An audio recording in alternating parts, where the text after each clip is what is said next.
What's going on, world? So we got a 2007 Camry 2.4 doing the evaporator core, and this is where we are so far. I know it looks a lot messier than actually what it is. Um, when you see a video on YouTube, tell yourself half the time it's easier than it looks.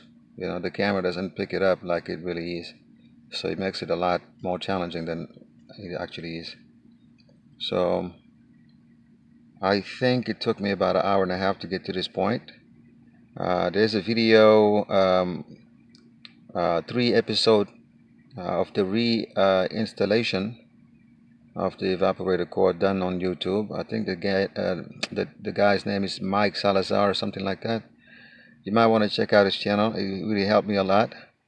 He doesn't have a video of how to take it out, but he does have a video on how to put it back on, and you can still learn a lot from that, right? So again, that video is really, if you watch it and you're very handy and you have a good eye, I think you won't have much problems to get to this point. Now this whole big bar right in the middle of your screen has to come off. I think it's held on by 3 on that side there, as you saw, right? Those fasteners. And on the opposite side, opposite end, we got the same situation there.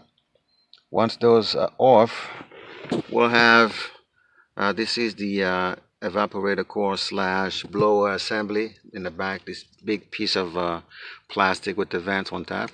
So you're gonna have, where my finger is right there, you're gonna have a 10 millimeter, another 10 millimeter below right here, 10 millimeter here, 10 millimeter here.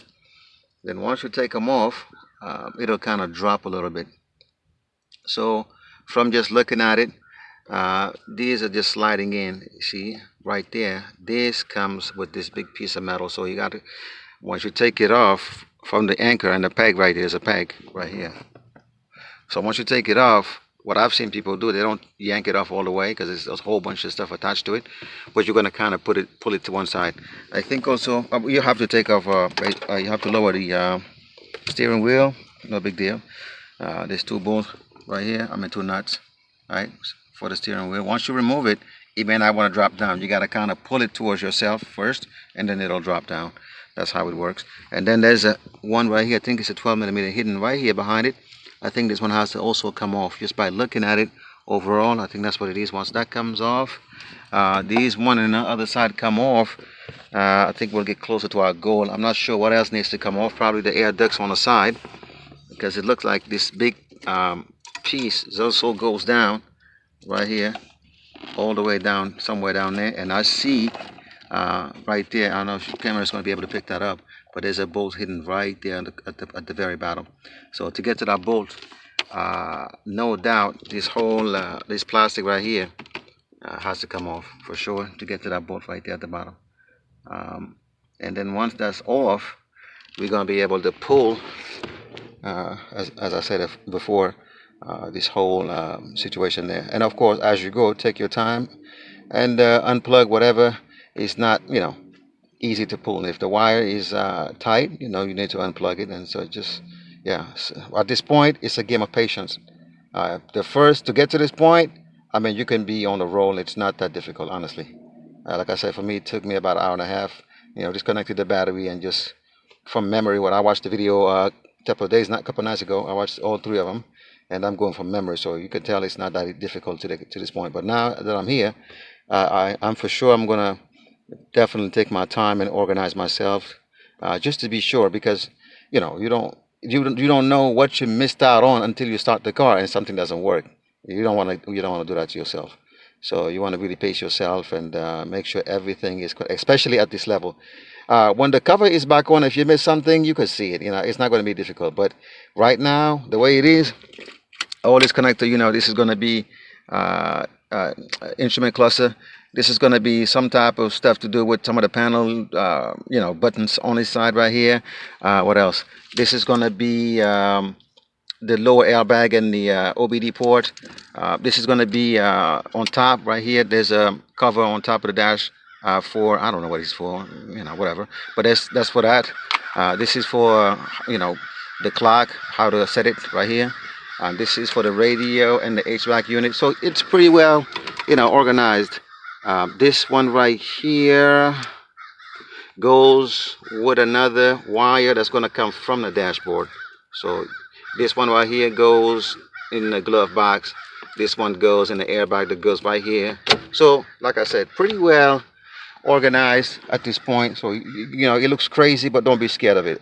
On TV it looks crazy, but once you're doing it, you're gonna, you know, it's gonna make sense. Like I said, the difficult part is once you get to this point now, be careful how you take things, and you know, take your time with it, and that's what it is. So I think I'm going to be done for now. I got other cars to go look at, so I'm going to go back and rewatch the video and kind of refresh my memory from this point on, and just you know, maybe come back tomorrow morning fresh and trying to yank this out and do the swap, and then we'll go from there. I'm trying to make another update video, and we'll see where we're going with this. Yeah, you know, but that's what it is.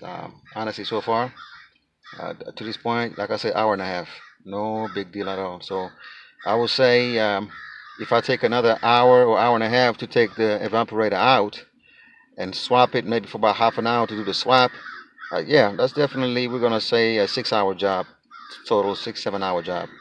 Maybe if you're going really really slow, maybe 8 hour job, but that's about it.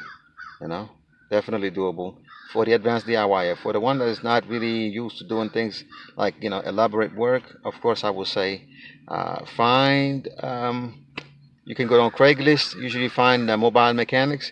It's going to save you a lot more money. You know, some have good reviews on all of these different apps.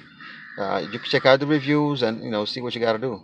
Maybe not on Craigslist, but OfferUp and all these things, they still have mobile mechanics, and you can check the reviews, and that's what it is. And you can have a pretty decent deal, because if you go to a shop, this is $1,200 job, $1,200 job, no doubt about it. All right, y'all. So peace out. All right, guys. So we got this thing out. Oh boy, that was a bear. Probably because that's my first time. What I've encountered was I removed everything that needed to be removed as far as I can see. All of the bolts that was holding the structure piece, that little bar, and it still wasn't coming out. So eventually I just used my pry bar to kind of pry it out of there. So it's like if you ever done what you call it, a strut bar. You know how a strut bar sometimes is under tension between the two struts in the front, right? So when you're taking it out, you feel like it's under pressure. You really got to kind of force it in or kind of tap it in sometime. It's the same thing in this situation. Is it because the car has had an accident before, or is it just the way it is, you know, from the factory? I'm not sure, but this is another tip I got to give you guys. When you get to this point where you realize you have taken all the bolts, this one right here and the one down there, you're gonna get them from removing the cowl. Once you remove the cowl, you're gonna see the two furthest grommets. That's all you're gonna have to take off. There's two in the middle. Those are unused on this car at the very least. I'm not sure about your car, but then you're gonna see the two 10 millimeter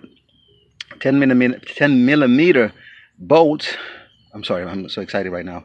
I'm ready to go.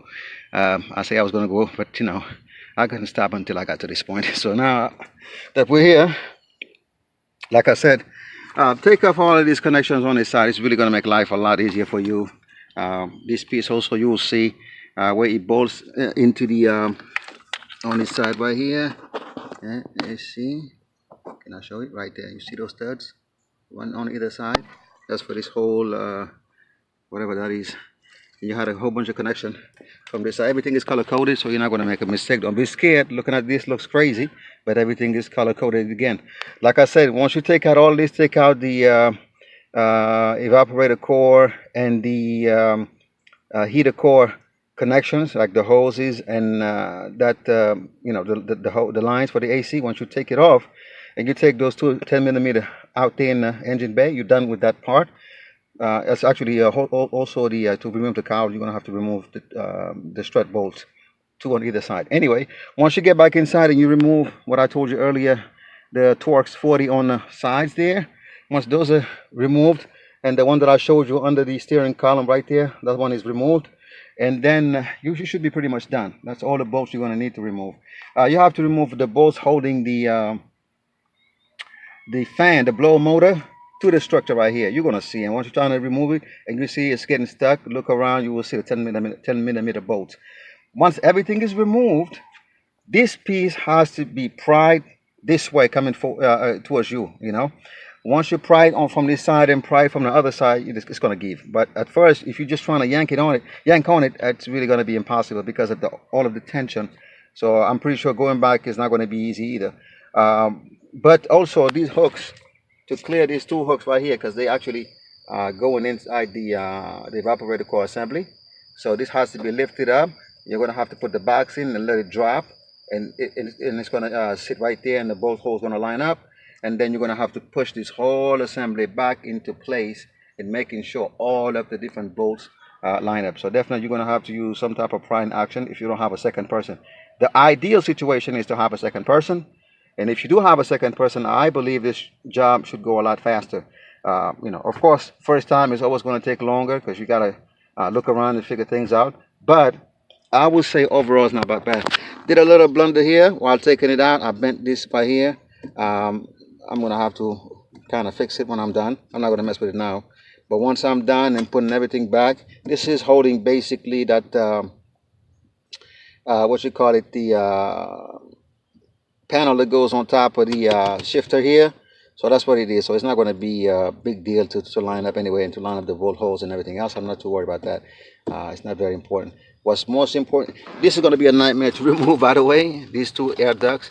Unless you want to take off the carpet and remove it all the way from here, which is a nightmare. I wouldn't do that. So what I've done, and I'm pretty sure most people probably would do that, take my pry bar, jam it in here, lift up the evaporator core assembly until I got enough clearance, and just push it to the side, because you got to get to these bolts right here, like I told you earlier. What else? Am I forgetting anything else? I mean, I think that's what it is. But like I said, definitely not a DIY weekend warrior type of job. I mean, if you want, you can, you could go ahead and try it. I'm not saying it's impossible, but make sure you at least know how to use your tool properly. You kind of familiar with, doing, type of long job, but you got to remember where things go. Another tip for myself and yourself: at the back of the evaporator core goes a module right there. Okay. I was trying to get the connector out so I don't have to mess with removing the module, but the connector, the release button on the connector is inward. There is absolutely no way you can get to it, because you got this much space between that whole assembly and the firewall right here. So that's impossible for you to get anything behind it. So, but thankfully, you just gotta wiggle it out. Push it, wiggle it out. It's flexible enough for this to come out.